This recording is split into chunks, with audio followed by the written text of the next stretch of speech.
বাংলাদেশের নৌবহরে যুক্ত হল জাপানের 5টি হাই স্পিড পেট্রোল ক্রাফট। গত বৃহস্পতিবার 2/7/2026 তারিখে জাপানের অফিসিয়াল সিকিউরিটি অ্যাসিস্ট্যান্স ওএসএ এর আওতায় প্রাপ্ত 5টি পেট্রোল বোট জাপান সরকারের প্রতিনিধি আনুষ্ঠানিকভাবে বাংলাদেশ নৌবাহিনীর নিকট হস্তান্তর করে।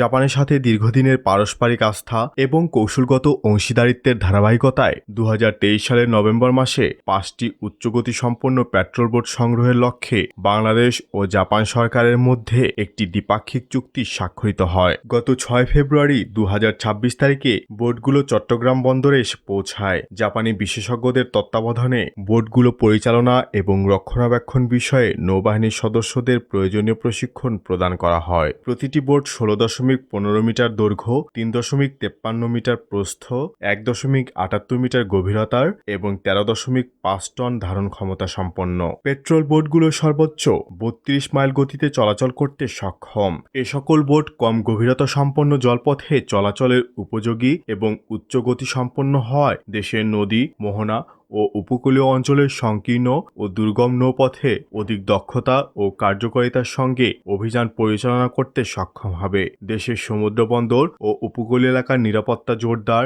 টহল অভিযান, নজরদারি, অনুসন্ধান ও উদ্ধার অভিযান, মানবিক সহায়তা, দুর্যোগ মোকাবেলা এবং যে কোনো জরুরি পরিস্থিতিতে দ্রুত সাড়া প্রদানে এসব বোট কার্যকর ভূমিকা পালন করবে।